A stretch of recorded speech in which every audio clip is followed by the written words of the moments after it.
Muy buenas tardes. Sean bienvenidos a esta sesión de hoy, 6 de agosto de 2026, de este curso de Metrología y Normalización. Continuando con la programación, vamos a dar inicio a un conjunto de charlas, que son 5 charlas de 5 normas nacionales que se aplican acá en la República de Panamá en diferentes ámbitos. Vamos a comenzar entonces con la norma que regula los tanques de gas de 25 libras en la nación. Adelante, por favor. Buenas noches, ¿me confirman si me escuchan? Se escucha muy bien, alto y claro. Listo, empezamos. ¿Cuántas veces hemos usado un cilindro de gas sin poder detenernos a pensar en que si la presión que tiene es correcta o en qué podría ocurrir si ésta presenta alguna fuga? Incluso en nuestros hogares el GLP forma parte fundamental de nuestra vida cotidiana. Precisamente por eso su seguridad no puede depender simplemente de la suerte. Buenas noches, profesor y compañeros. Nuestro grupo está integrado por Adrián Risco, Jorge Cubilla, Richard Tomás y mi persona, Cándida Cárdenas. Hoy les presentaremos y les hablaremos un poco sobre lo que es la norma panameña DGNTI Copanit 72-2002, enfocándonos en su papel más que nada de poder garantizar que estos cilindros de gas utilizados en Panamá cumplan con todas las condiciones técnicas y de seguridad más que nada. Y más que eso, más que poder hablar de este recipiente metálico, hablaremos de una norma creada para poder prevenir fugas, incendios y explosiones, y sobre todo para poder proteger lo que son la vida y los bienes de las personas. La seguridad de un cilindro comienza mucho antes de que éste pueda llegar a lo que son las cocinas de cada uno de los hogares. Empieza con lo que es una fabricación, continúa con lo que son pruebas e inspecciones previas y se mantiene durante el llenado, la distribución y también lo que es el uso. La norma establece lo que son requisitos para poder acompañar este recorrido y poder reducir riesgos asociados al GLP. Su importancia se entiende mucho con lo que es una idea bastante sencilla. Un cilindro puede parecer estar en buen estado pero puede ser de que pueda tener una válvula defectuosa o una soldadura deficiente, algún tipo de corrosión, o algún tipo de golpe que pueden convertirlo en un peligro, que a simple vista tal vez no lo podamos identificar. Por eso, la norma define criterios que permiten más que nada poder revisar lo que es su resistencia, hermeticidad, identificación y condición de estos, su condición física.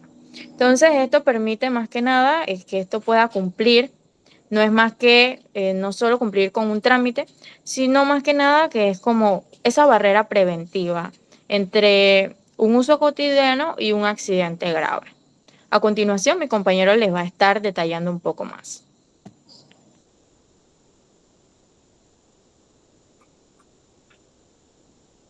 El propósito principal de esta norma es establecer los requisitos técnicos que deben cumplir los cilindros de gas licuado para que puedan utilizarse de una manera segura.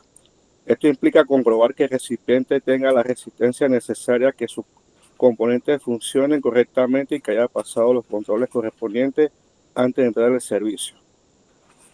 El objetivo final es proteger la vida y la salud humana y reducir las posibilidades de accidentes y asegurar que el gas doméstico en los hogares y las condiciones confiables. En otras palabras, la norma transforma la seguridad en criterios que pueden verificarse y exigirse. Siguiente. Parte de un cilindro, tenemos lo que es el aro protector, la válvula, el collarín y los casquetes, el cuerpo del cilindro y el casquete inferior y el zócalo.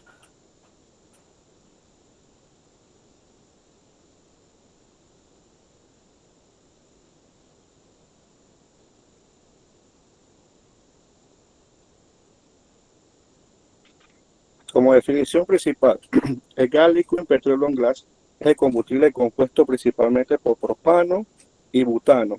Es un cilindro de recipiente diseñado almacenado por presión y la válvula controla la salida de gas. Es fundamental para prevenir la fuga de impresión que permite identificar unos daños. Como un breve ejemplo, hay un caso con la Codeco sobre el tema de la cantidad de gas. Sacando los cálculos matemáticamente, el cilindro, lo que es el contenido, debe tener 25 libras, equivale a 11.3 kilogramos.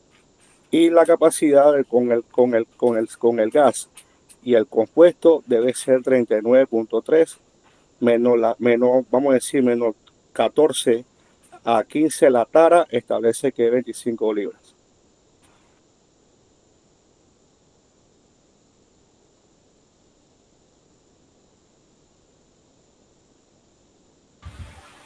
Requisitos técnicos. La norma exige que los cilindros se fabriquen con acero resistente y soldadura de calidad, porque el recipiente debe soportar la presión del GLP durante su vida útil. También requiere válvula aprobada y un marcado permanente como la identificación de fabricante y la capacidad y la fecha de fabricante. Además, antes de utilizar el cilindro, debe superar presión y hermeticida. Siguiente.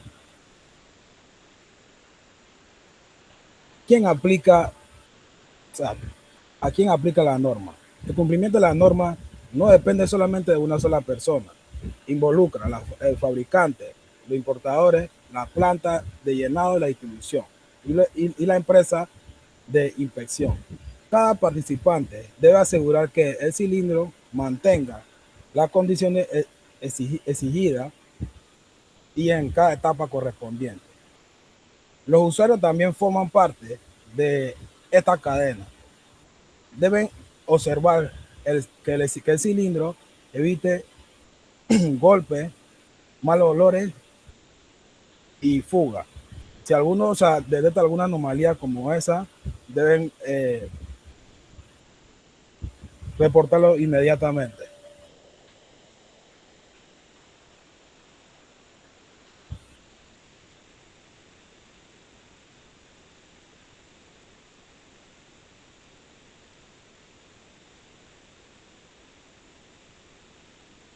Buenas noches, compañeros. Disculpe, estaba hablando con el micrófono apagado. Bueno, ya para concluir, lo que pudimos ver de manera breve es que la norma establece una base técnica, ¿sí?, para que los cilindros de GLP de gas licuado de petróleo sean fabricados, se evalúen, se identifiquen y se utilicen de manera segura. Los requisitos ayudan más que nada a disminuir el riesgo de una fuga, de un incendio, una explosión, como lo mencionó la compañera, y también permiten retirar del uso, del servicio, de venta, aquellos cilindros que puedan presentar condiciones peligrosas. La norma también nos llega a enseñar, y es muy importante, que la seguridad es una responsabilidad en dos vías, le llamaría yo, compartida. ¿Por qué? Porque las empresas deben cumplir controles técnicos y los usuarios, que somos nosotros, los consumidores, debemos conocer o reconocer estas señales de riesgo a la hora de obtener un cilindro, comprarlo en el chinito, en la tienda, lo compramos. Entonces, cuando ambos, tanto empresa como consumidor, actuamos de manera responsable, podemos proteger a nuestra familia, podemos proteger inclusive nuestra propia casa y, ¿por qué no?, a la misma comunidad en sí. Quisiera terminar con una frase de Benjamin Franklin, donde él afirma que una onza de prevención vale una libra de cura.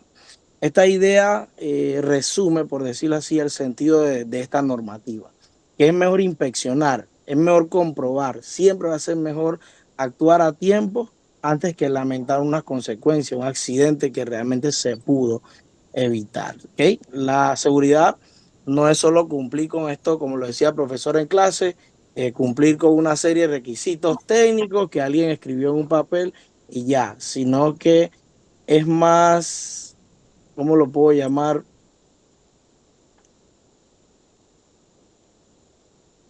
Es evitar que un pequeño descuido, más que nada, se pueda convertir en una tragedia. Entonces, digamos que prevenir hoy es proteger vidas el día de mañana. Muchas gracias.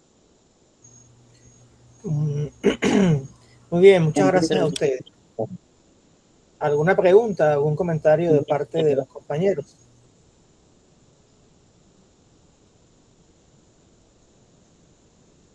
La verdad que muy buena su presentación, una buena sintetización de la norma. Mostraron las partes fundamentales de los cilindros de gas.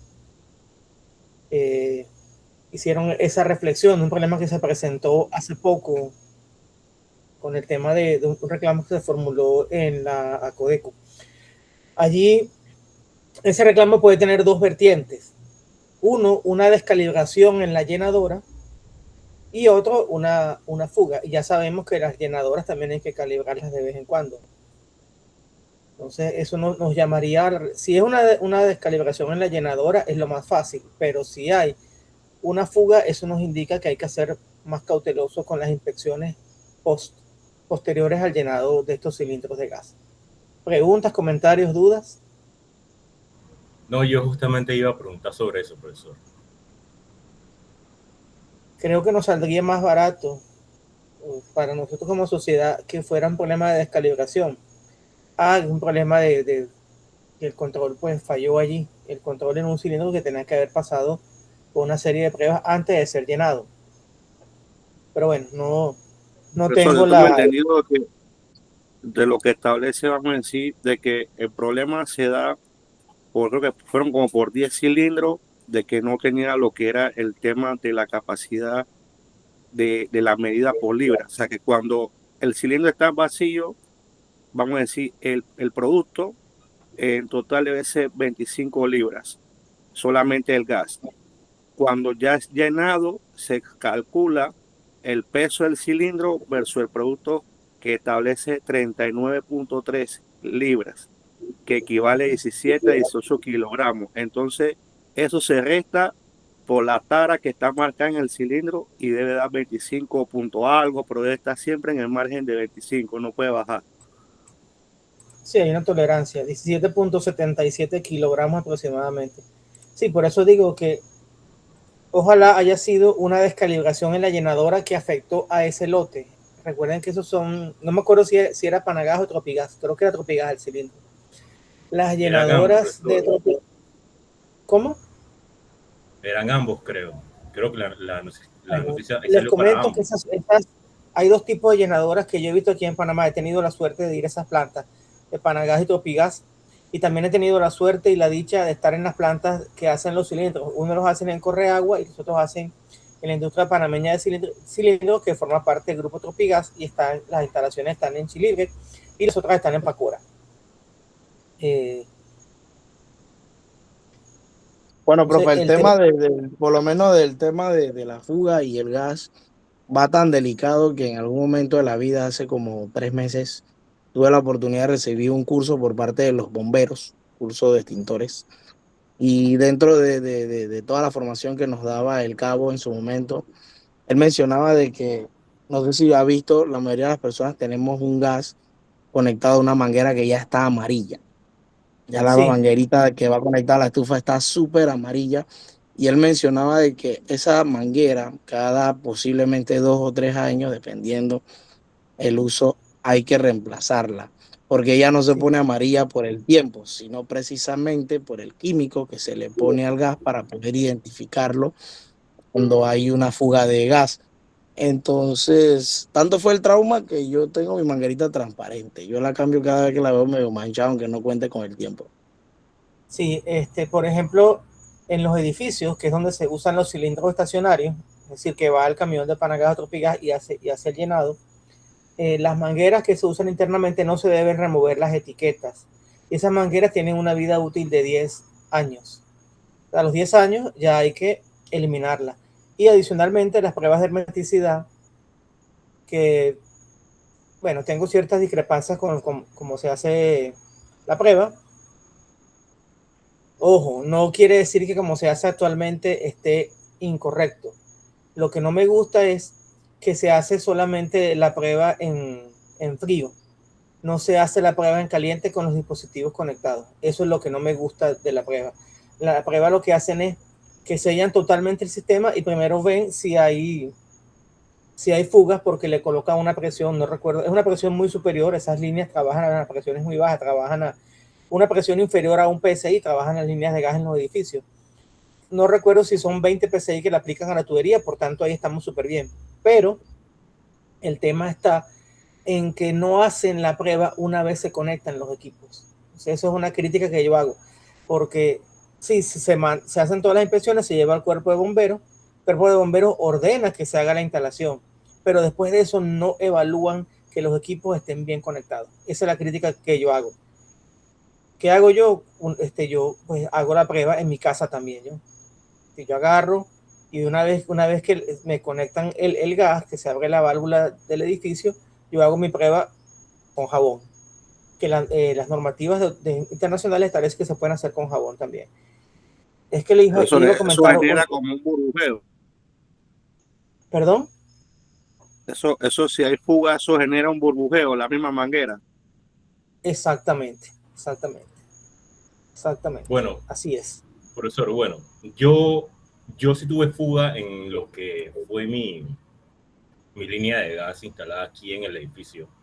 Yo tuve que hacer la instalación externa, como lo indicaban los bomberos, pues. Es la norma, pues. Entonces, lo que se trabaja es que ellos ingresan el vacío dentro de la línea, y si pierde el vacío es porque hay una fuga en alguna parte. Entonces, para reventar y buscar dónde está la fuga, ellos prefieren condenar la línea y tirarla externamente. Así mismo se hace. Eso lo que están haciendo ellos es la prueba de hermeticidad, y esa también la hace Panagas, quiero que sepan. Panagas, después que el contratista dice que no hay fuga, que el bombero viene, Panagas vuelve a repetir la prueba. Pero la crítica que hago es esta: la prueba se hace solamente en frío. La prueba se debe hacer también verificando las conexiones de los equipos, porque muchas veces en las conexiones de los equipos hay problemas. Claro, cuando se hace la desconexión, los que vienen son idóneos, ciertamente, pero no verifican, haciendo lo que yo les acabo de decir, que es lo que yo hago: cogen una esponja con agua y jabón y verifican que las conexiones desde las tomas de las viviendas hasta los diferentes electrodomésticos funcionen bien. Pero bueno, hay que tener mucho cuidado con todas esas cosas. Bueno, vamos a continuar entonces con el siguiente grupo que ya presentó otra industria en la cual y tuve la dicha de trabajar en esa planta, específicamente en la planta de huevos de mesa. Así que podemos continuar, por favor. Muy buenas noches, profesor y compañeros. Hoy nuestro equipo, conformado por Alberto Pinto, Melanie Atencio y mi persona, Alejandro Piñango, les presentamos los aspectos claves sobre la normativa nacional de calidad, inocuidad y comercialización de los huevos de gallina para consumo en Panamá. Este reglamento es fundamental para entender cómo se garantiza que un alimento tan básico llegue a nuestra mesa en óptimas condiciones.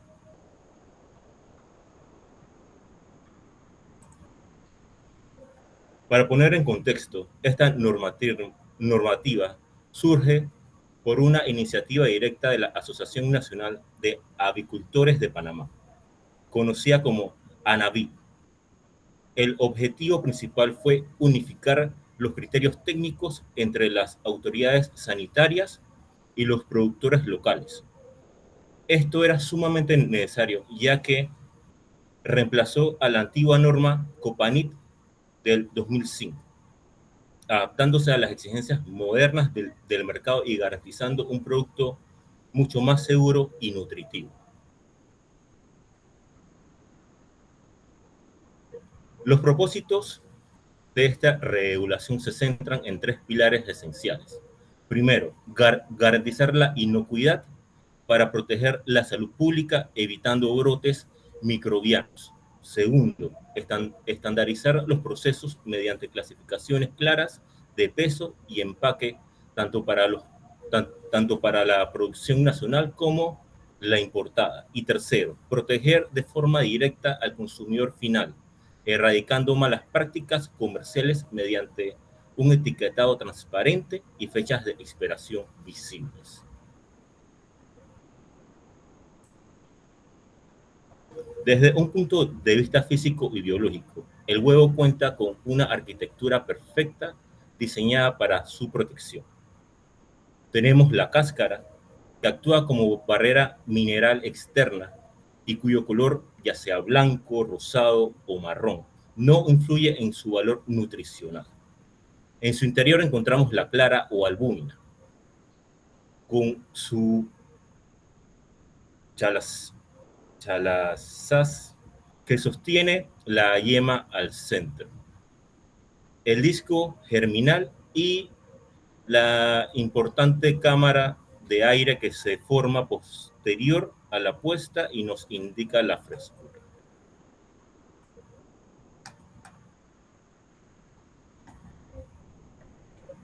Muy buenas noches, ¿me escuchan?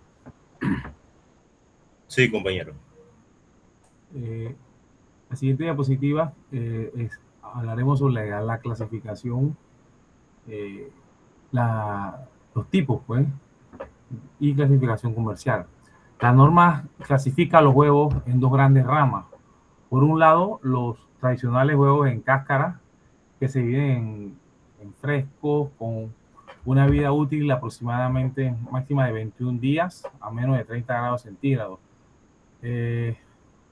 Los refrigerados o los conservados bajo parafina y los orgánicos certificados. Por otro lado, encontramos los ovoproductos destinados a la industria alimentaria, como el huevo líquido pasteurizado, el deshidratado, los huevos enriquecidos mediante dieta de las aves. Siguiente, compañero.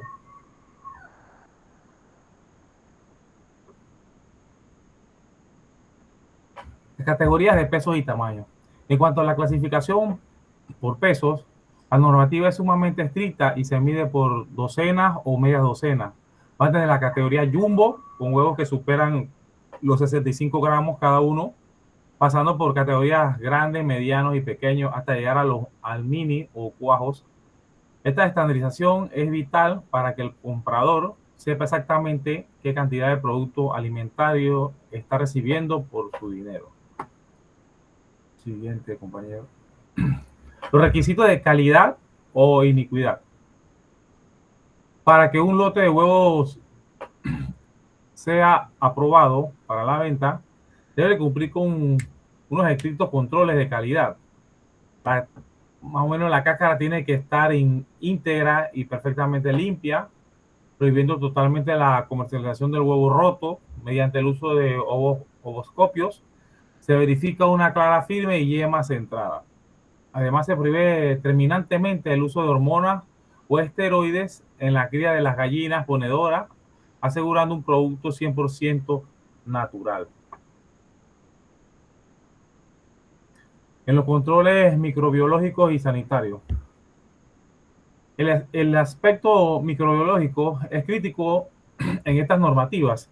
Existe una tolerancia cero frente a las bacterias patógenas como la salmonella, enteritidis. De hecho, los huevos importados deben certificar obligatoriamente que provienen de áreas libres de esta bacteria durante los 90 días previos a su ingreso. Sumando a esto, se realizan controles de Escherichia coli y muestreos anuales obligatorios en todas las plantas empacadoras del país.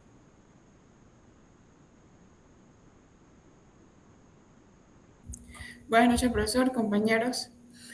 Bueno, lo que es el rotulado y marcado unitario. El rotulado y marcado unitario es clave por la trazabilidad del producto. Básicamente, pues la norma exige que la fecha de expiración esté impresa de forma obligatoria en cada huevo y en el empaque, utilizando lo que es tinta de grado alimenticio aprobada por el MINSA. Esto garantiza que el consumidor pueda identificar claramente hasta cuándo el producto es apto para consumo.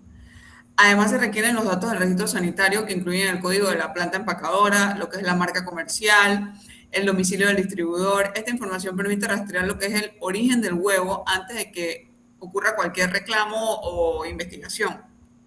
Y por último, pues el empaque pues debe ser inviolable, elaborado en material de pulpa de celulosa o fibra y sin posibilidad de reutilización comercial. Esto reduce lo que es el riesgo de fraude y aumenta lo que es la seguridad del producto ofrecido al consumidor. Siguiente, compañero. Lo que es el ámbito de aplicación en Panamá de la norma dentro de Panamá, pues. Primero, pues abarca lo que es la producción nacional. Esto quiere decir que lo que son las granjas avícolas y las plantas clasificadoras que operan en las distintas provincias de la República. Segundo, lo que incluye son los huevos importados, que corresponden a lo que son los lotes que ingresan al país y que deben cumplir con la verificación de origen y con los certificados sanitarios correspondientes. Y tercero, pues se extiende al comercio y al sector Horeca, que son los pues, hoteles, restaurantes, cafeterías, fondas, supermercados, industrias alimentarias, procesadoras. Y esto pues evidencia que la norma se aplica a toda la cadena de suministro del huevo, desde la producción hasta la venta y el servicio al consumidor final. Siguiente, compañero. Las autoridades de fiscalización, que son pues se detallan pues lo que son las entidades reguladoras que participan en lo que es la fiscalización de lo que es la multiinstitucional. La primera es el MINSA, a través de lo que es el DEPA, es el encargado de inspeccionar las plantas de empaque, aprobar lo que son las tintas utilizadas en el mercado y verificar lo que es el cumplimiento del sistema de inocuidad, como la HACCP y lo que son las buenas prácticas de manufactura, la BPM, perdón. La segunda entidad es la Codeco, que actúa principalmente en lo que son los comercios minoristas, fiscalizando lo que es la veracidad del peso, el rotulado y toda la información dirigida al consumidor para evitar lo que son las prácticas engañosas. Y la tercera, pues, es la UPSA o APA, que es responsable de controlar lo que es el ingreso de los lotes importados en puertos y fronteras, asegurando que cumplan con los requisitos sanitarios establecidos. Y pues en conjunto, estas tres entidades garantizan un control integral sanitario comercial y de protección al consumidor. Siguiente, compañero.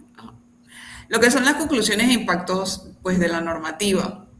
En resumen, o en primer lugar, pues lo que es la protección a la salud al establecer un estándar preventivo frente a lo que son las enfermedades transmitidas por alimentos. Esto hace o reduce el riesgo de contaminación en huevos de consumo humano. En segundo lugar, pues lo que es la transparencia, gracias a las reglas claras sobre lo que es el peso, frescura y rotulado que favorecen a las familias panameñas al ofrecer información clara y confiable en el punto de venta. Y en tercer lugar, pues el fortalecimiento del sector avícola, ya que al elevar lo que es la calidad exigida y la trazabilidad, incrementamos lo que es la competitividad, ¿no?, de lo que es la producción nacional frente a los productos importados. Y en síntesis, esta norma no solo ordena pues, el mercado del huevo, sino que se convierte en lo que es una herramienta estratégica para resguardar lo que es la salud pública y consolidar lo que es la industria avícola en Panamá. Muchas gracias. Muy bien, jóvenes. Muchas gracias a ustedes. La verdad que el tema también es sumamente interesante.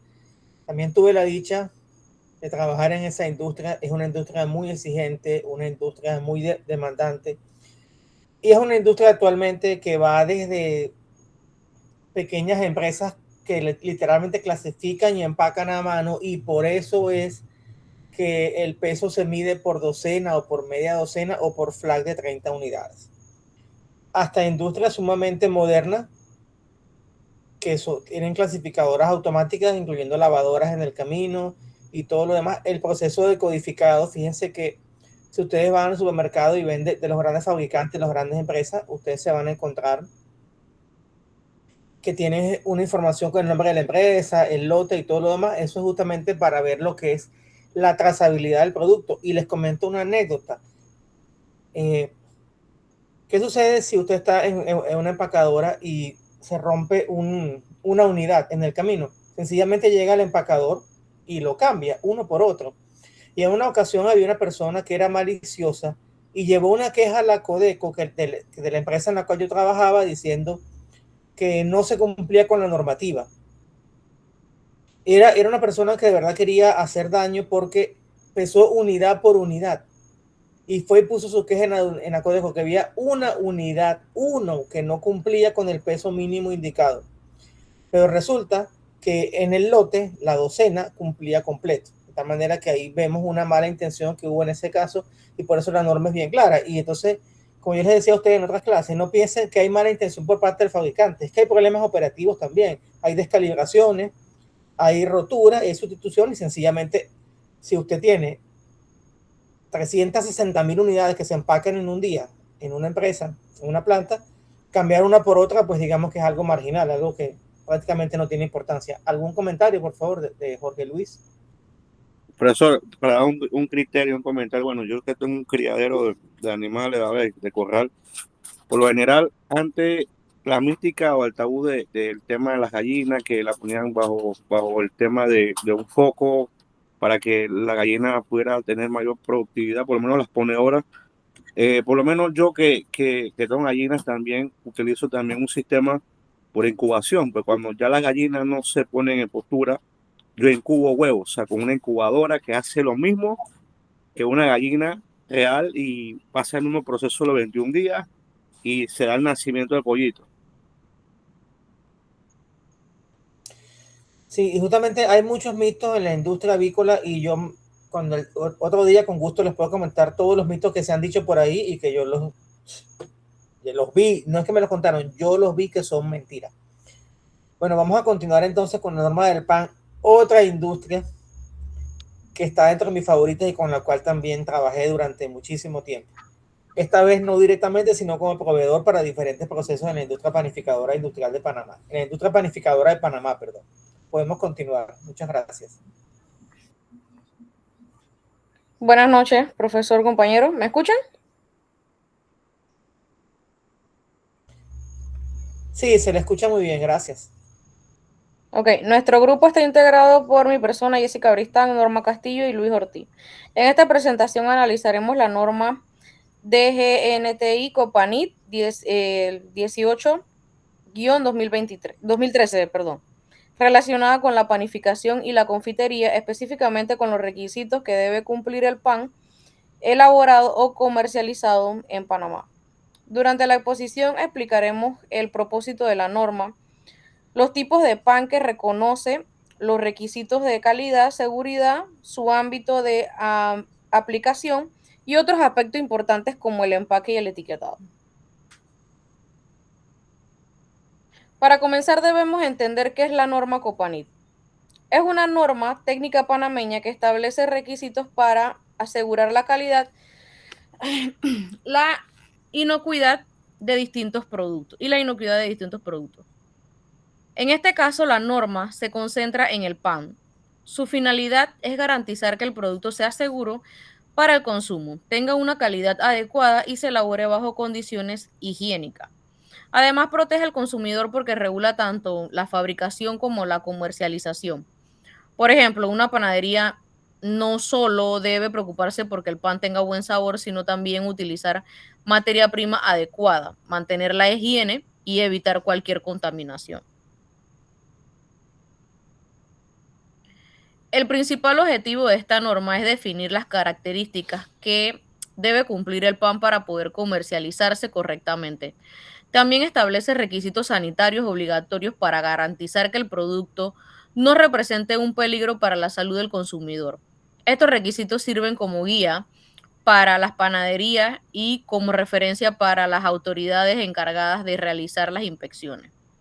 En otras palabras, la norma permite que todos trabajen con los mismos criterios.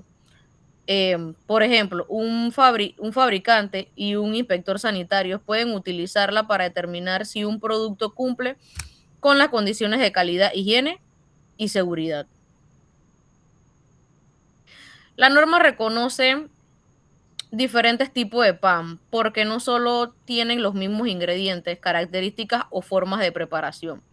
Entre ellos encontramos el pan común, el pan integral, el pan francés, el pan consalvado y el pan de molde. El pan común se elabora principalmente con harina, agua, levadura y sal. El pan integral utiliza harina integral y conserva una mayor cantidad de componentes del grano. El pan consalvado incorpora una parte del cereal como uno de sus ingredientes. Por otro lado, el pan de molde se caracteriza por su forma uniforme y por presentarse generalmente cortado en rebanadas.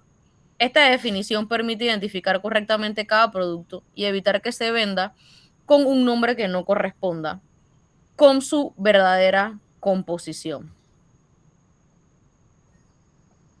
En esta diapositiva encontramos algunos requisitos físicos y químicos que debe cumplir el pan. La norma establece como referencia una humedad máxima del 38%. Controlar la humedad es importante porque un exceso puede favorecer el crecimiento de moho y reducir el tiempo de conservación del producto. También se indica que el nivel de pH entre 4.8 y 6.0, el pH ayuda a controlar la estabilidad y las condiciones del alimento. Además, el pan debe elaborarse con materias primas de buena calidad, estar libre de contaminaciones y presentar un color, olor y sabor y textura adecuado. La masa debe encontrarse correctamente cocida, sin partes crudas.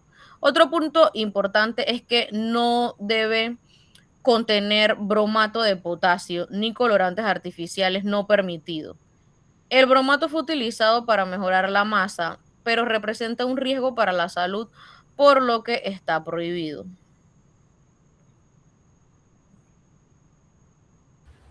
Requisitos microbiológicos.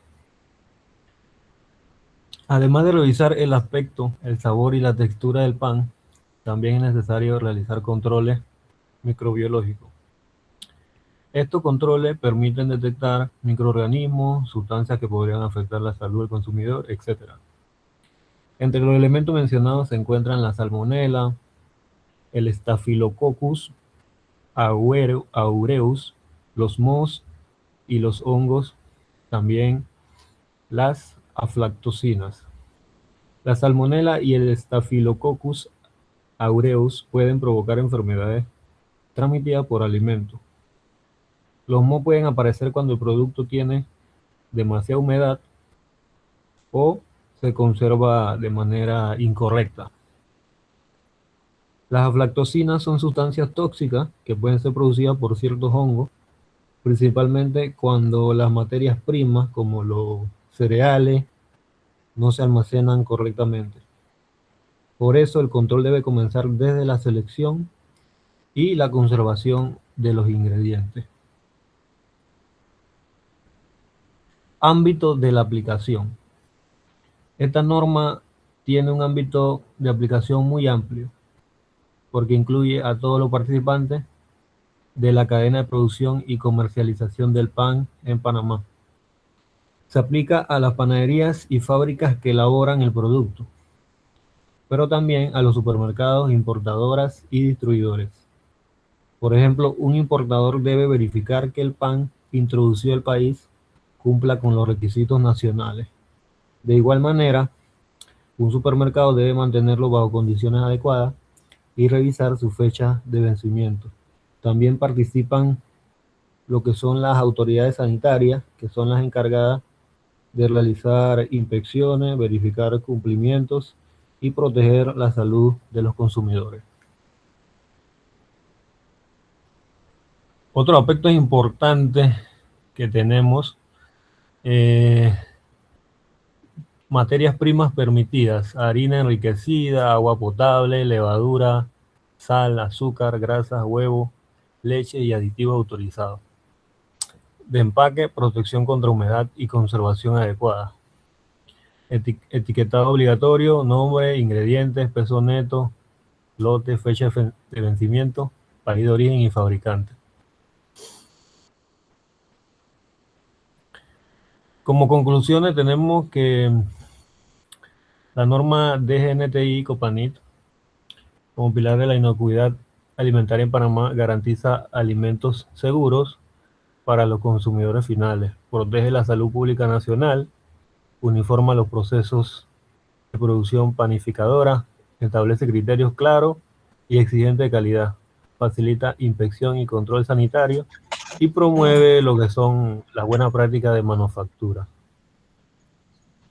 Gracias por su atención.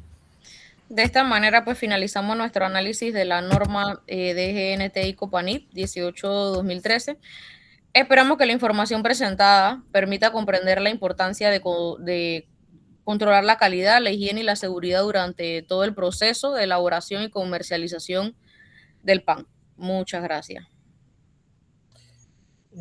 Gracias a ustedes por su aportación. Interesante.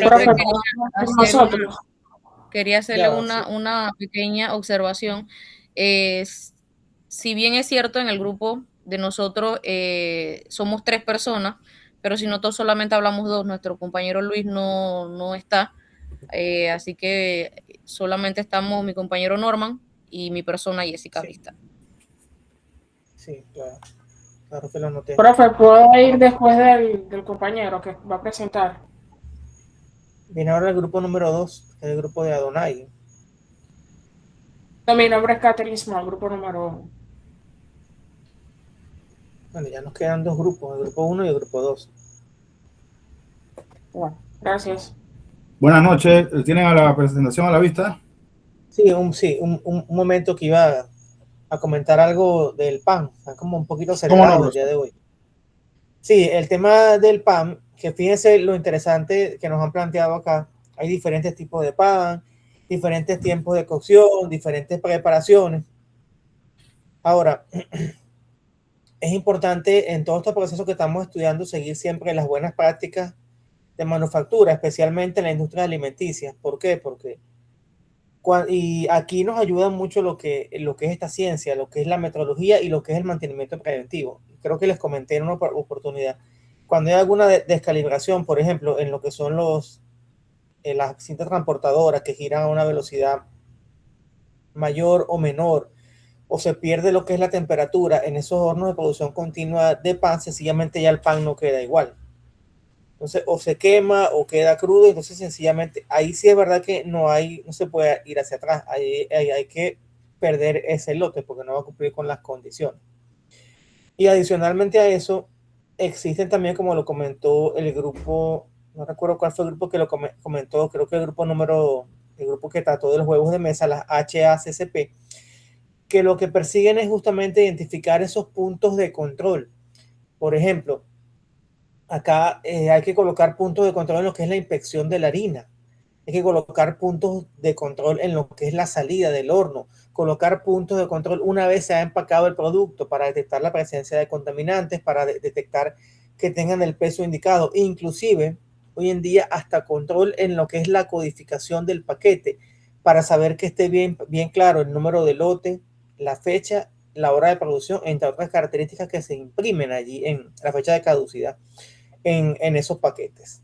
¿Y eso para qué? Para ver todo lo que es el tema de trazabilidad, de tal manera que hay que entender que un producto, acuérdense de que un producto tiene como tal el producto, pero que cada SKU, por decirlo así, que es el código de barra, representa un producto diferente. Por tanto, ya no es solamente el contenido, es también el empaque y pues todas esas especificaciones que nos dicen. Entonces, lo que se pretende aquí en esta ciencia, desde el aporte metrológico, es que los alimentos cumplan con esa inocuidad, como ha resaltado el grupo del pan, el grupo de los huevos de mesa, y adicionalmente que el empaque como tal preserve esa integridad y que además permita hacer la trazabilidad al producto. Entonces, ahora sí podemos continuar. Buenas noches, profesor y compañeros. El equipo conformado por David Bernat, Nayir Gandulla y mi persona Donay Soto le vamos a presentar el caso práctico referente al reglamento técnico DGNTI Copanit 35/2000, disculpen, que habla sobre la referencia al agua, específicamente descarga de los efluentes líquidos directamente a cuerpos y masas de agua superficiales y subterráneas. Esta norma regula cómo se deben verter o vertir los líquidos, ya que fueron utilizados en la República de Panamá y aplica para descargas tanto de casas, comercios, fábricas, hospitales e industria. Me gustaría compartir una palabra que aprendí, una palabra nueva, no la había escuchado, la palabra efluente. La definición de efluente es cualquier residuo líquido o mezcla de líquido con sólidos que resulta de la operación normal de un lugar, como una vivienda o una industria. La norma exige que las muestras que se toman en estas aguas vertidas sean con equipos idóneos, equipos que sean adecuados para estas muestras, y los laboratorios que interpretan los resultados de estas muestras también sean reconocidos. En este caso, se puede decir que a pesar de que el Ministerio de Comercio e Industria es el que, como quien dice, regula junto con la comisión, hay un tema interinstitucional, porque involucra casas, involucra hospitales, involucra industrias, no solo un solo rubro. El objetivo principal de la norma es proteger la salud, como ya sabemos, proteger la salud de las personas en Panamá y de todo el mundo, porque igual estas vertientes, este efluente pueden ser vertidos en los mares y también podemos aportar en la contaminación ya de todo el mundo. Y se busca lo que es evitar que el agua de nuestros ríos, lagos, pozos, lo que llamamos aguas superficiales y subterráneas, se ensucien o se contamine por culpa de estas actividades humanas. Al cuidar el agua, también protegemos los suelos de nuestro país para que se mantengan lo que son sanos. ¿Cuál es el propósito de la norma? El propósito es establecer límites, bueno, no quiero decirlo, límites máximos de contaminación, pero no es que, como quien dice, wow, como que vas a contaminar, pero bueno, siempre hay un excedente, siempre hay un efluente de lo que es la industria y los procesos en donde se utilizan líquidos. Y de alguna u otra manera, estos van a llegar a nuestros ríos, a nuestras fuentes de agua. Significa que la norma indica a los comercios y la industria exactamente qué cantidad de sustancias pueden tener sus líquidos antes de botarlo, antes de que sean sacados o vertidos. Existen tablas técnicas que definen estos niveles para asegurar que el agua que llega a la naturaleza esté dentro de los rangos permitidos y así mantener limpios los recursos hídricos del país. El control es clave para que funcione lo establecido en la norma. Las responsabilidades de las descargas deben entregar reportes periódicos con el análisis de laboratorio para demostrar que se está cumpliendo con la ley. Digo, se puede hacer de manera proactiva o se puede hacer de manera reactiva, ¿no? O de manera preventiva también. Podemos tener controles para ver cómo se están comportando estas efluentes o estas vertidos del agua de las industrias, de los hospitales, de los hogares. Y bueno, no quisiéramos que fuera reactiva, pero bueno, si ya hay una inminente contaminación y se hacen las mediciones y las pruebas, bueno, nos daremos cuenta de que hubo ya un daño o una lesión. Y se asegura de que ninguna descarga dañe el suelo, el agua, garantizando un ambiente sano. También puedo aportar algo que yo trabajo en la Autoridad Aeronáutica Civil y en la regulación de aviación civil de Panamá tenemos un libro, el libro 19 habla sobre la protección ecológica. Ahora yo en esta carrera veo que ese libro no hace mención o no hay una trazabilidad con esta norma. Me gustaría, creo que lo voy a elevar, porque en la industria aeronáutica en muchas ocasiones hay derrames de combustible, derrames de aceite, de hidráulico, cuando se hace remoción de pintura. Por ejemplo, en el aeropuerto de Abreu tenemos unos ríos que dan ahí mismo al área del mar y hemos presenciado muchas veces derrames grandes. Y no veo que la regulación haga como quien dice, un match o una trazabilidad con estas normas. Siento yo que debería ser un trabajo de todos, no solamente del Ministerio de Comercio e Industria, porque en ocasiones cuando se ponen las quejas, como quien dice, se tiran la bola uno al otro, dicen, no, eso es de aeronáutica, no, eso es del otro, y es del MINSA, pero creo que es un trabajo en conjunto, no de uno solo. Continúa mi compañero David Bernat. Hola, buenas noches. La norma establece una serie de definiciones dentro de, podríamos mencionar que una de las más importantes, por ejemplo, es la de propiamente de las aguas residuales, que son aquellas aguas cuya calidad ha sido alterada por actividades domésticas, comerciales o industriales, incorporando sustancias que modifican sus características. Otro término que es muy importante, como lo explicó Adonai, es el término efluente, que efluente es el líquido que ya ha sido tratado, al contrario de afluentes, que afluente es la cantidad de agua que entra a una planta de tratamiento. Luego, el término descarga, que no es más que el vertimiento directo o indirecto de las aguas residuales. Y el cuerpo receptor, que sería la masa de agua superficial o subterránea, como ríos, lagos y quebradas. Su clasificación por el origen, pues tenemos las aguas residuales domésticas, que su origen son las viviendas, duchas, sanitarios, lavadoras, cocinas, etc. Los contaminantes claves serían la materia orgánica, grasas, detergentes y microorganismos. Tenemos las industriales, que son los procesos de orígenes, procesos de manufactura y fábrica, donde sus contaminantes claves son los metales pesados, ácidos, solventes o hidrocarburos. Y las comerciales e institucionales, que son de origen de hospitales, hoteles, restaurantes y oficinas, donde sus contaminantes claves serían composición altamente variable según la actividad.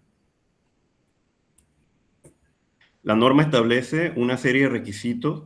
Dentro de estos tenemos lo que son los cumplimientos de los límites, donde toda descarga debe cumplir con los valores máximos permisibles físicos, químicos, microbiológicos antes de ser vertida.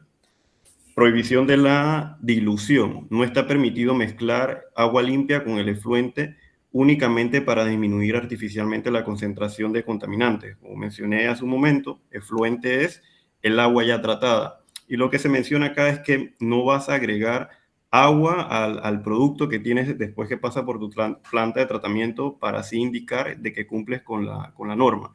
Es como agarrar un bolígrafo y vertir la tinta en el agua y luego echarle más agua para diluirla para decir que no está contaminada. Por poner un ejemplo. Tratamiento obligatorio. Cuando sea necesario, se deben implementar sistemas de tratamiento para reducir la carga contaminante antes de la descarga. Monitoreo de efluentes. La norma habla de realizar pruebas trimestrales por un laboratorio aprobado. Tenemos la protección del recurso. Las descargas tienen 0 tolerancias de impacto negativo, salud pública, flora y fauna, y usos del agua. Responsabilidad del generador. La empresa o industria es el responsable absoluto de la calidad de sus descargas y mantener los registros probatorios. Uno de los requisitos también que la norma establece es que no se pueden vertir, por ejemplo, líquidos inflamables. Esto está prohibido en el agua. Siguiente. La norma establece lo que son los valores de referencia para los metales pesados y tóxicos, químicos, físicos y biológicos, donde, por ejemplo, uno de los indicadores clave serían el DBO y el SST, que el DBO vendría siendo la cantidad de oxígeno que necesitan los microorganismos para descomponer la materia orgánica biodegradable presente en el agua durante 5 días. Y el SST son los sólidos suspendidos totales. Estos son como lo son la arena, el lodo, la arcilla. Estos son uno de los indicadores principales como tal. Algo también importante a conocer es que el agua que sale de una planta de tratamiento es un agua que tiene un grado de contaminación más bajo y que al ser vertido en un río, por ejemplo, al pasar del tiempo se va, ¿cómo decirlo?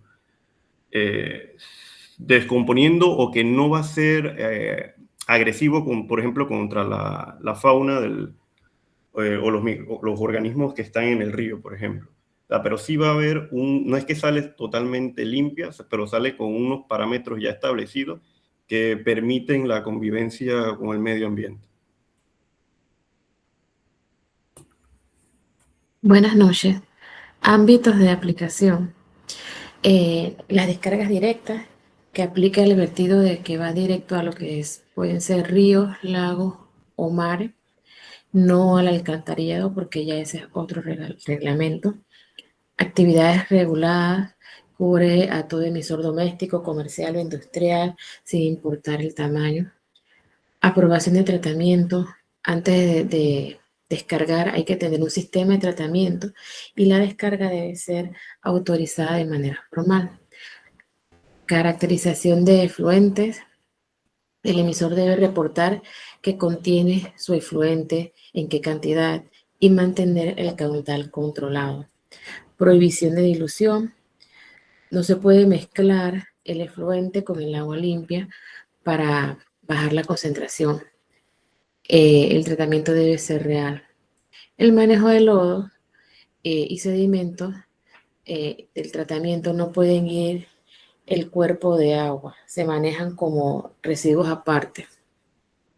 Siguiente. Como conclusión, el reglamento técnico, es una herramienta importante para la protección de los recursos hídricos en Panamá, ya que establece controles y límites de las descargas de efluentes líquidos provenientes de actividades domésticas, comerciales e industriales. Su aplicación permite prevenir la contaminación de aguas superficiales y subterráneas, contribuyendo a la conservación del ambiente y a la protección de la salud del ser humano. Por ello, el cumplimiento de este reglamento es fundamental para garantizar un manejo adecuado de las aguas residuales y promover un desarrollo responsable y sostenible. Gracias. Gracias a ustedes. Nuevamente, su aportación muy interesante. Temas que vimos nosotros en el día a día. Con respecto a lo que son las exigencias de la norma de hacer un muestreo a las aguas descargadas cada 6 meses, si mal no recuerdo, lo indica la norma, me parece que es insuficiente. Es lo que exige la ley para dar el permiso de descarga. En los casos de las empresas mantienen esto mucho mejor que los residenciales, sinceramente. Aunque hace un par de días atrás vimos que la empresa Panamá Boston fue multada por la Autoridad del Ambiente por $1 millón, $1.100.000, por haber derramado aguas no tratadas a la bahía de Panamá. Pero en el caso de los residenciales, ya sabemos que el mantenimiento es prácticamente nulo. Entonces, una gran problemática existe con las aguas domésticas, las aguas residuales domésticas, porque ahí la inspección es insuficiente, de verdad, y mucho menos el mantenimiento. Porque el mantenimiento es insuficiente y deberían tenerse como parte de las rutinas de los mismos residenciales al menos un examen, un análisis por un laboratorio certificado para estas aguas residuales, para validar que de verdad estamos cumpliendo con la normativa. Adelante, David. Sí, profesor, al estudiar este tema, una de las cosas que a mí me causaba duda es que, por ejemplo, en una zona de industrias donde hay un río que atraviesa toda esta zona industrial, por ejemplo, cada empresa va a hacer el tratamiento de sus aguas para mantener los parámetros según lo que indica la norma al hacer su descarga. Pero entonces, ¿cómo controla que todas estas empresas, o sea, que en teoría deben cumplir con estos parámetros, al descargar el agua en este río, no ocasionan que los parámetros que no se cumplan con el parámetro o se incrementen los valores, contaminando el río como tal? Entonces, algo de lo que buscaba, y no sé si es así, es que se controla como la cantidad de líquido que se vierte en el río para controlar o mantener los parámetros dentro de lo que establece la norma. Sí, por eso que te piden un análisis, me parece que es anual o semestral, no recuerdo. Sin embargo, en un año pueden pasar muchas cosas, en 6 meses pueden pasar muchísimas cosas. Y por ejemplo, lo que pasó en Boca la Caja, para mí que fue una queja de la comunidad más que inspección por parte de la Autoridad del Ambiente, hoy en día el Ministerio del Ambiente.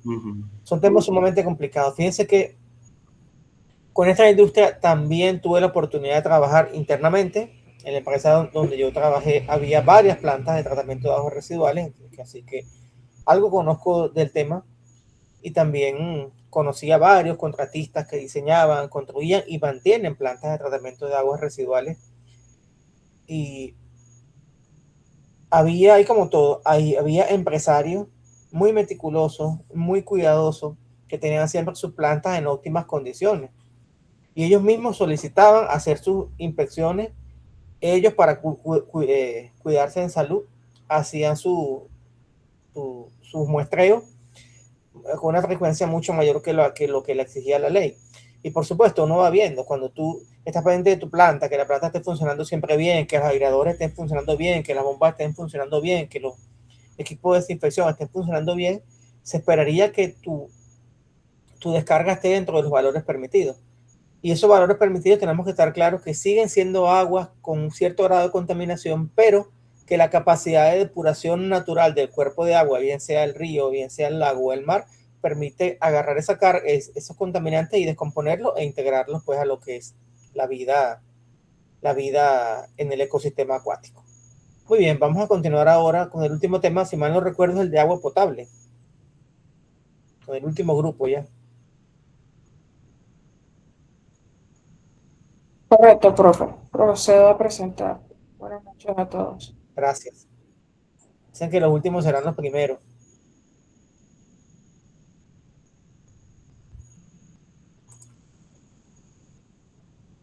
Buenas noches a todos mis compañeros y yo. El día de hoy vamos a estar hablando un poco sobre la normativa de agua potable, que es regulada por el Reglamento Técnico Copanic 2339599. Va a iniciar el compañero Aldemar.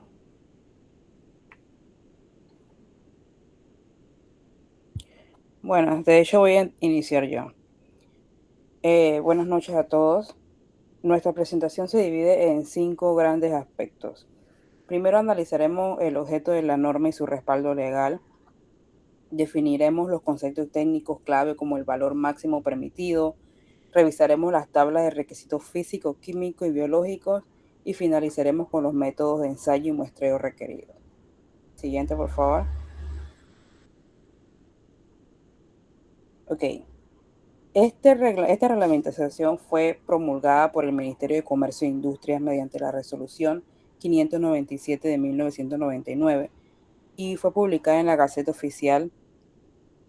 Esta fue formulada por el Comité Técnico de Agua integrado por el MINSA, el IDAN, el ANAM y la Universidad de Panamá, así como la Comisión del Canal, tras 60 días de consulta pública.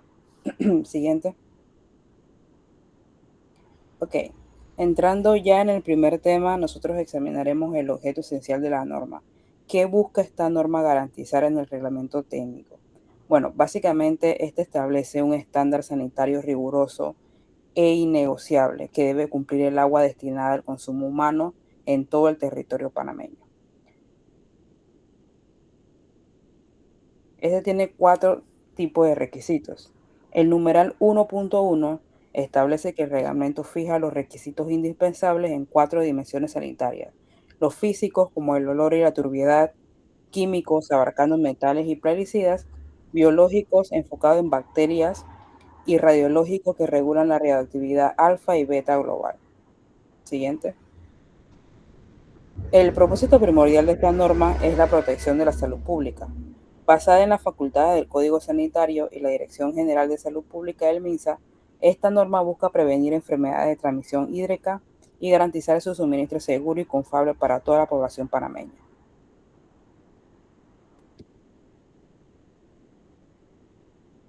A todo sistema de abastecimiento es importante mencionar que en el numeral 1.2 el reglamento no solo aplica en tema de abastecimiento de agua potable, sino también en conjunto de obras, equipos, sustancias químicas y materiales. Entre ellos está la captación de la sustancia, la conducción, el tratamiento, almacenamiento y distribución de la misma. Los usuarios finales deben contar con un sistema de entrega de agua, ya sea a través de sus hogares, escuelas, hospitales, industrias o comercio en todo Panamá. El tema número 2 que toca esta norma son las definiciones en cuanto a conceptos de qué es el agua potable y demás. El agua potable ya sabemos que es una sustancia cuyos requisitos están reglamentados y el resultado es apto pues para el consumo humano. Hay también un término que es el BPM, que significa el valor máximo permitido, y habla pues de la concentración límite de las características que debe tener un agua de calidad. Lo otro que se mide muchísimo y es muy importante son las características y parámetros que mencionó la compañera anteriormente, que igual también tienen un valor máximo permitido, lo que son pues la propiedad química, física, biológica y radiológica del agua. En el agua pueden haber sustancias como los coliformes, existen en total y fecal. Los totales son bacilios anaeróbicos o aeróbicos que usualmente tienden a ser gram negativos y producen fermentación y entre temperatura de 35 a 37 grados pueden pues producir enfermedades. Por otro lado, también está el grupo de coliformo fecal, que también produce pues enfermedades, y el mismo se basa pues en bacterias que se desarrollan en temperatura de 44.5 grados a 0.2, y este se puede desarrollar en menos de 24 horas cuando hay presencia pues de contaminantes fecales recientes. Las aguas tratadas y el sistema de abastecimiento es muy importante, y siendo la misma línea de definiciones, pues es importante saber que el tema de las aguas tratadas o no tratadas se basa en un recondicionamiento por procesos físicos y químicos para el consumo humano frente al agua que procede directamente de fuentes que no tienen tratamiento previo. El sistema de abastecimiento pues habla de obras, equipos, sustancias químicas y materiales para captar, conducir, tratar y almacenar agua potable hacia los usuarios. Por otro lado, también existe el cloro libre residual, que habla de la porción de cloro remanente que mide la capacidad del agua para seguir siendo oxigenada en materias orgánicas tras la desinfectación. Los lenguajes más importantes que tenemos que tener en cuenta dentro de esta norma están en lo que es el APA, el agua. El APA habla de American Public Health Association, el agua es el American Water Work Association, el WPCF, que es el Water Pollution Control Federation, y el UNT, que es la unidad nefrométrica de la tubanidad. También tenemos pues el tema de la radioactividad y el tema de la concentración pues que se mide con miligramos por litro. El compañero Aldemar. Sí, muy buenas tardes, buenas noches, profesor, compañero. Continuando, los requisitos técnicos, se detallan las tablas normativas que cuantifican los límites permisibles para los parámetros microbiológicos, físicos, químicos, radiológicos del agua. 0 cloriformes en el agua distribuida. Siguiente, compañero. Las características son muy importantes. En esta tabla podemos observar el olor, es aceptable, la turbidez 1,0, el pH que oscila entre los 6,5 y 8,5, y los aceites y grasas que por lo general son exentas. Siguiente. Podemos observar los metales y sales bajo control. Por lo general son 0 coliformes totales fecales. Asimismo, la presencia de protozarios o virus que no están permitidos bajo ninguna circunstancia, ya que tienen un alto riesgo biológico. Siguiente. Los compuestos orgánicos y radioactividad. Es importante señalar que podemos contar con químicos orgánicos como son los detergentes, los trialetanos y los compuestos fenólicos. De la parte radioactiva, también se recomienda rastrear los emisores alfa y beta, los cuales detectan iguales o superiores en base a la norma y las medidas correspondientes. Siguiente. Los procedimientos de control. Por lo general se toman muchas muestras y son con métodos verificados en cumplimiento de cada parámetro. Siguiente, compañero. De las tomas del laboratorio se proceden a ver los valores límites. Por lo general se carece de la validez si no se garantiza el procedimiento estandarizado de muestreo y análisis de laboratorio. como lo respalda la fiabilidad meteorológica. Podemos concluir que el reglamento DGNTI Copanit 233995 se convierte en muchos principios científicos y meteorológicos, en límites normativos concretos para proteger la salud hídrica de nuestro país. Eso es todo, compañero.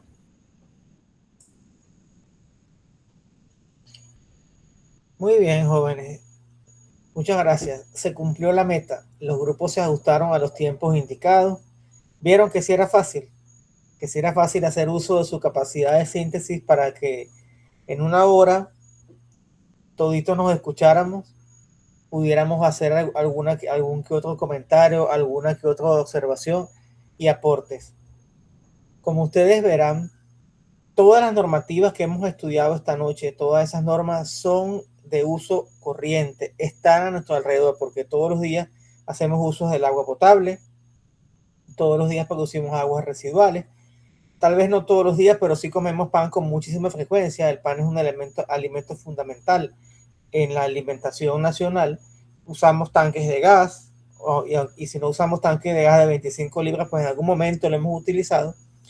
Y pues también comemos huevos de mesa, de tal manera que la intención de estos casos prácticos es ver que la normativa está en el día a día, que no es algo aislado, porque nos hablan de la ISO, nos hablan de las normas de higiene y seguridad industrial, nos hablan de las leyes y muchas veces lo vemos como algo tan lejano y resulta que no, es algo que forma parte de nuestro día a día y que la metrología como ciencia de las mediciones es fundamental, y por eso que este curso se llama Metrología y Normalización.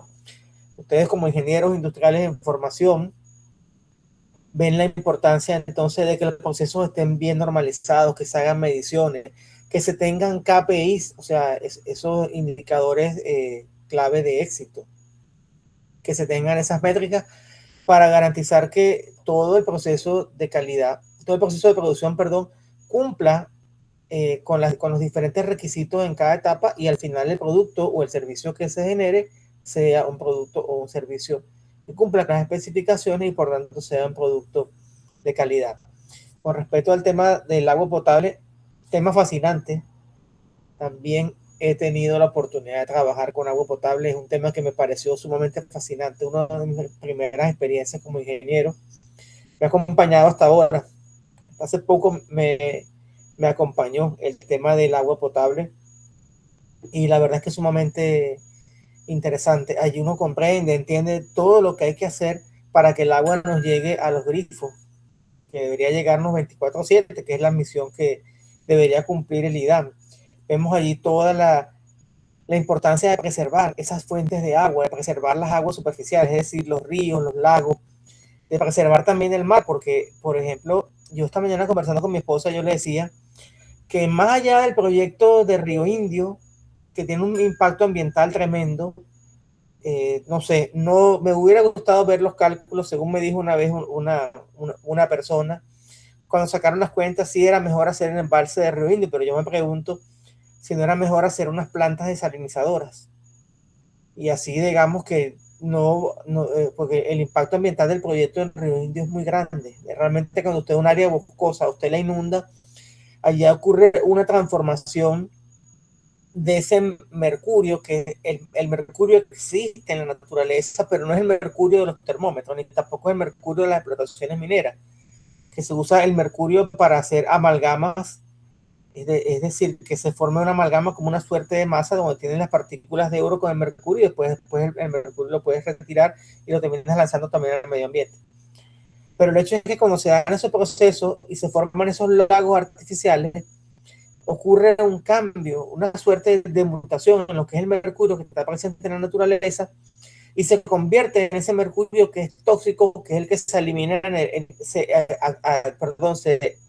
acumula en las vísceras de los peces, y por tanto entonces los peces grandes ven que como están en la cúspide de la cadena alimenticia, pues terminan absorbiendo unas grandes cantidades de mercurio, y nosotros nos encanta comer los peces grandes, son los peces que más contienen mercurio.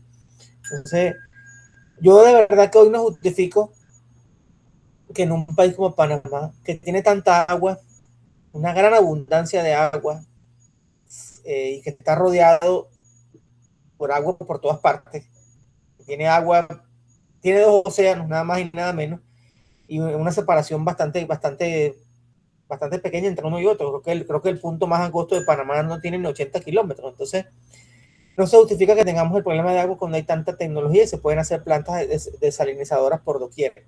¿Cuesta dinero? Sí, sí cuesta dinero, pero tampoco digamos que es tanto. Y eso hay que sumarle también un tema. Yo una vez hice una pequeña investigación y con la cantidad de agua que se desperdicia en Panamá, que Panamá tiene unos niveles de consumo de agua que son casi el doble de lo que dice la OMS, que son 250 litros por persona al día. En Panamá están en 400 y algo. Pero no creo que las personas gasten tanta agua, es que hay mucha pérdida y mucho desperdicio de agua por roturas y todo lo demás.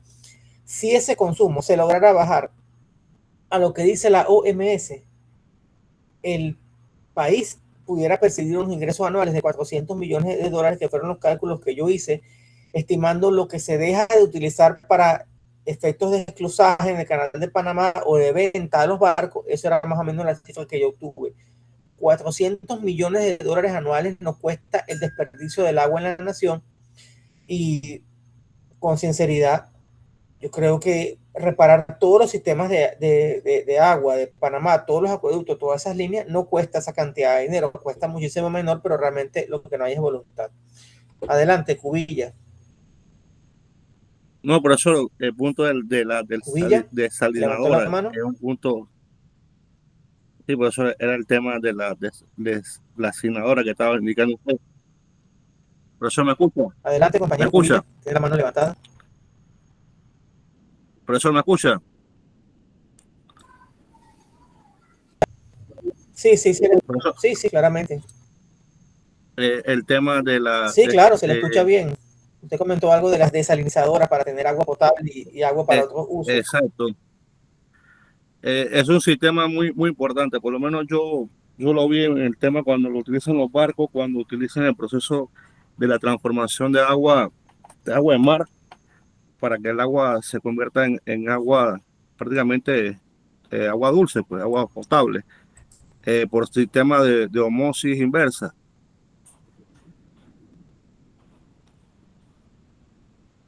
Ajá. Entonces yo me pongo a pensar que porque aquí no se utiliza ese sistema por acá.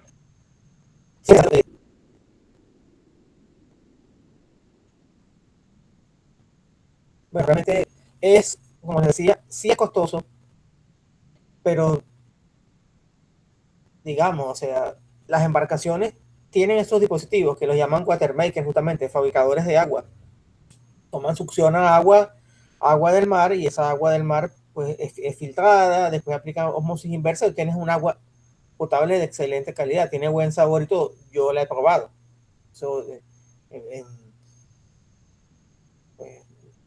En mi experiencia en la industria naval, pues también he ido a los botes a hacer trabajos, inspecciones, y he tomado agua que se produce en los watermakers, que es un agua de muy buena calidad. Es la que se produce en esos grandes barcos que ustedes ven que atraviesan el canal de Panamá. Así que bueno, realmente considero que esta sesión del día de hoy ha sido sumamente productiva, muy interesante. Recuerden compartir las presentaciones en su grupo de WhatsApp, porque todo esto es material para el segundo parcial. La próxima semana me corresponde a mí tocar algunos otros casos de normas de uso internacional, que ya están puestos allí los enlaces, algunos videos en el Moodle. Quisiera la semana que viene darle la oportunidad a las personas que me deben algún tipo de charla. Creo que de la charla número 1, la charla teórica, tengo un participante que no presentó, así que por favor se prepara para ese día para que presente su charla y no pierda la nota. Y las personas que no pudieron presentar el día de hoy, por favor traigan su charla para el próximo jueves, y para poderlos calificar. Realmente no quiero que pierdan esa nota. Una consulta, profesor. Mire, yo tuve un temita con el parcial 1. Bueno, a eso iba. Tuve un problema con la conexión. Sí. A eso iba, revisando el Moodle.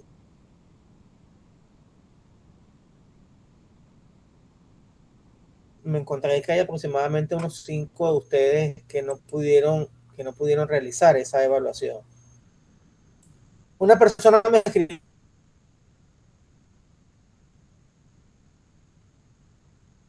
por correo, no le respondí realmente porque quería conversar todo esto en la clase.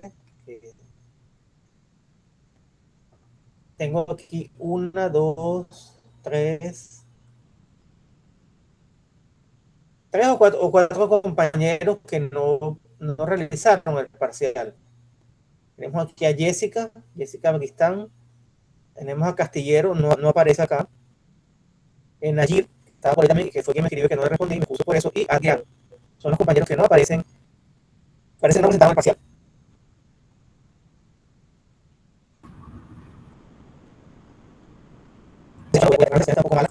Vamos a salir a la Profesor. Entonces, profesor, usted disculpe que lo interrumpa, tengo que retirarme por temas de trabajo, así que para avisarle. No. Usted no debe nada, así que sí, no, ya hemos concluido. Quiero terminar el tema con las personas que me deben el parcial. Dele, gracias. Entonces, vamos a abrirlo. Muy bien, buenas noches. Vamos entonces a abrirlo nuevamente. Quisiera saber si este sábado ¿qué fecha es el sábado? Mal no recuerdo, es 8. Si es factible para las personas que no pudieron presentarse ese día. Quiero una fecha que los 4 que deben puedan y no se me quede ninguno por fuera y no se pierda esa nota, porque como ustedes verán, tiene un peso importante, creo que es un 20%. Adelante, Jessica. Buenas noches, profesor, compañero. Sí, efectivamente yo soy una de las que no pudo realizar ese parcial. Ya yo había dado otra materia con usted y me pasó exactamente lo mismo. En mi caso, como lo comenté la vez pasada, yo prefiero o estoy acostumbrada a que sea por lo menos, si usted me dice a mí, pues que usted va a habilitar el parcial hoy y lo voy a tener habilitado hoy hasta las 12 de la noche, hasta las 3 de la mañana, yo no hago ningún tema porque ya yo estoy mentalizada de que yo estoy enfocada en su materia. Los días sábados, en mi caso, como yo soy actualmente de manera independiente, son los días como que hay más movimiento. Entonces uno se enreda en el tema del trabajo y demás. Y honestamente, personalmente, yo estoy enfocada en cada materia o en la universidad, en los días que a mí me corresponde dar clases, o sea, los días que no me corresponde dar clase como tal, como que no tengo ese chip, pues, de que hoy tengo algo pendiente de la universidad o tengo que hacer una cuestión, o sea, trato de organizarme dentro de los días que a mí me corresponde la materia o de lunes a viernes que sé que estoy todavía metida en el chip de universidad como tal. Claro. Entonces, a mí, en lo personal, no sé si a los demás compañeros les queda bien o se les hace fácil los fines de semana o demás, pero a mí es bien difícil los fines de semana. O sea, por eso le digo, si usted a mí me dice, a mí o los días que vamos a tener parcial, que los días parcial van a ser los días de su materia, que sería hoy jueves, lo tenemos habilitado hasta las 12 de la noche, son 45 minutos y o sea, yo no tengo ningún tema, porque ya yo estoy mentalizada en que ese día mi atención tiene que ser de su materia. Entonces a mí se me hace fácil, es así, los fines de semana a mí se me hace bien difícil. Tal como está en el horario de la asignatura, Jessica. Dígame. En el horario de la clase, es lo que usted quiere decir, en resumidas cuentas. Correcto. Bueno, realmente este curso es más sencillo que el curso anterior que vieron conmigo, que es de termodinámica. En el curso de termodinámica realmente se ha procedido de esa manera porque no hay chance. Ese curso es demasiado largo en muy poco tiempo y dedicar 3 de las clases de las 8 que tenemos a exámenes no era viable, por eso hice el cambio al sábado y a mí me quedó ese chip. Pero resulta que este curso sí es mucho más corto y mucho más manejable que el de termodinámica, más sencillo también, como ustedes se habrán dado cuenta. Yo por mi parte no tengo ningún problema en abrir ahorita mismo ya el parcial para las personas que me deben. Quiero saber si están todos los que faltan para abrir el parcial ahorita hasta la medianoche y ya salimos de eso. Adelante, Gilberto Pinto, por favor. Muy buenas noches, profesor, ¿me escucha? Sí, se le escucha. Profesor, yo tengo una pregunta sobre el parcial. En el parcial, cuando lo abrí, había una pregunta, vaya la redundancia, que no tenía pregunta, solamente estaban las respuestas. Había, entonces, la rúbrica del mismo parcial estaba como un poco confusa, porque te hacía la pregunta, te ponía la respuesta y más abajo te ponía otra respuesta. Entonces, ahí creo una confusión. O sea, ¿De qué pregunta estamos contesté- hablando, si la recuerda? ¿Me escucha, profesor? Sí, quiero saber de qué pregunta estamos hablando, si usted me puede recordar. Creo que era como la pregunta número 7 o 8, no recuerdo bien. Bueno, Profe, a mí me pasó con la 15, que pasó lo que dice el compañero. Estaban Sí, las sí. opciones, pero la pregunta nunca apareció. Nunca apareció la pregunta, entonces me imagino que automáticamente menos una. Entonces las no, bueno, respuestas eran doble paquete, no, porque está bien.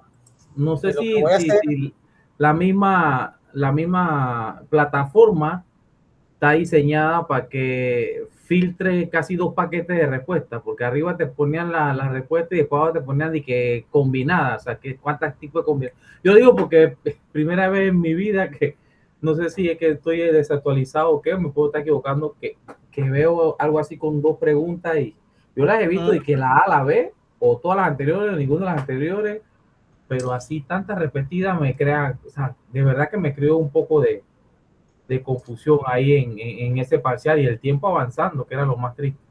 Pero bueno, esa es mi pregunta, profesor, nada más tómala en cuenta, no estoy cuestionando, hay cosas nuevas que a veces uno no... lo voy si a es tan revisar amable, porque hay preguntas en las cuales se dan opciones de respuesta y después le preguntaban, por ejemplo, una que tengo acá, las opciones A y B son correctas, las opciones A, B y C son correctas. Me imagino que es por allí que va la pregunta. Correcto, y arriba, y antes de eso, arriba había las opciones también, A, B, C, D. Y después había, en algunos casos, una opción que era válida, pero había casos en que había que marcar, que, por ejemplo, 3 opciones eran válidas, la A, B y la C, o solamente la A y la B. Correcto, a veces habían dos válidas y así, pues, pero estaba, ese fue esa sí la he visto, ¿no? Múltiples que aparecen ellas aparecían en cuadrado, el loguito donde uno tocaba era cuadrado, los otros todos eran redondos. Cuando era cuadrado, había que coger varias, pero era un poco complicada, o sea, a mí me enredó, la verdad, a mí me enredó. Yo he hecho varias y me enredó. Ya. Bueno, vamos entonces me pueden escribir con gusto si quieren por correo para revisar esos casos. ¿Con quién más estaba por allí con la mano levantada?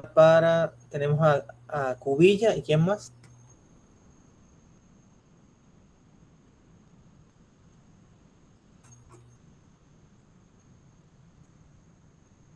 Profesor, consulta, ¿me escucha?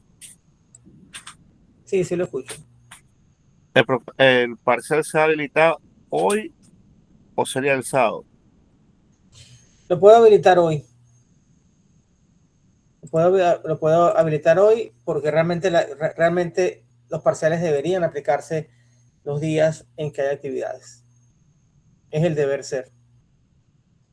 Profesor, pero una consulta, vamos a decir son las 8 de la noche, sería hasta qué hora el parcial, por lo menos una hora todo, porque a veces vamos a decir, como ahora que está dando el problema de internet, el problema No es que tengo se puede problema. caer la señal.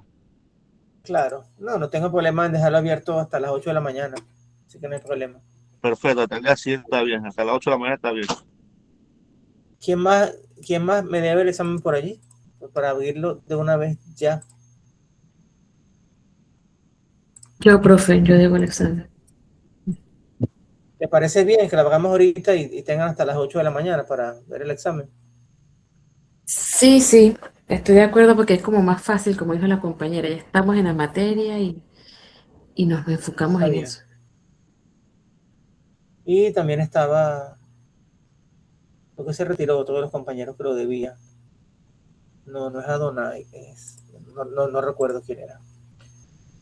Bueno, entonces vamos a abrirlo nuevamente, pues no hay problema. Hoy estamos a 6. Profe, disculpe, ahora que recuerdo también el tema con el tiempo, decía 40 minutos y al final nada más eran como 29, media hora. No, era menos. Media hora. Aquí dice Sí. 40, en lo que tengo aquí puesto acá. Correcto, No sé es que dice 40, pero cuando el tiempo real, cuando uno empezaba, era menos. Como qué raro, porque 30 aquí minutos. estoy viendo, Sí. aquí estoy viendo la parametrización y aquí está colocado 40 minutos. Así que no entendí. Bueno, a mí me pasó, pues no sé de repente si los otros compañeros les pasó igual. Bueno, no, realmente eso sí se me escapa de las manos porque yo coloqué aquí 40 minutos. Miren lo que está puesto acá, por ejemplo, 40 minutos, periodo de gracia para el envío 2 minutos.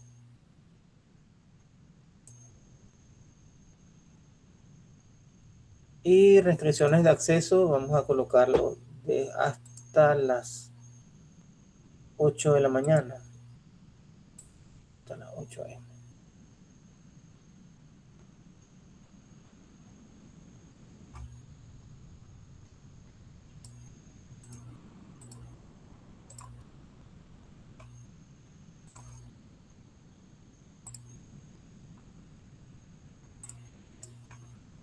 Bueno, ya estamos listos ya. Ya está habilitado. Deberían poder ingresar. Sí, ahí Profesor, ya una me consulta, parece habilitado. ¿Perdón? una consulta, profesor. No sé si el siguiente bimestre van a ofertar termodinámica. No lo sé. ¿Usted la debe, termodinámica?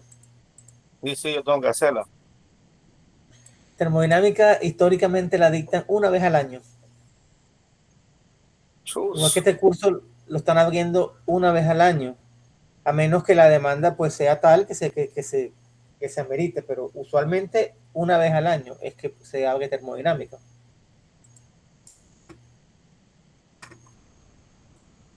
Bueno, ya el examen está abierto, me pueden confirmar si ya les aparece disponible. Correcto, profesor, ya está Sí, profe. disponible y evaluando lo que está diciendo, efectivamente yo estoy esperando más o menos un año y medio de termodinámica. Profesor, ¿y qué le iba a decir? Y si se recoge, vamos a decir, un grupo de estudiantes, base a la demanda, no se podría solicitar para si se adelanta antes, por lo menos no espera un año. Posiblemente si se recogen un grupo como este, que son 15 y 16 participantes, sí se puede pedir que la abran el próximo bimestre. Por eso es cuestión de que lo conversen con ellos allá. Yo por mi parte tengo ya casi 5 años dando termodinámica y este curso solamente tengo un año dictándolo. De termodinámica tengo desde el año 2021 dictando termodinámica. Acá. Disculpen, ¿qué ingeniería se da esa termodinámica? Bueno, ustedes la tienen que ver. No se da en termodinámica. Operaciones. Sí. Eso se da en termodinámica como ciencia, se ve fundamentalmente en la ingeniería industrial, en la ingeniería mecánica, que fue la que yo estudié, y en la ingeniería del proceso, mal llamada ingeniería química.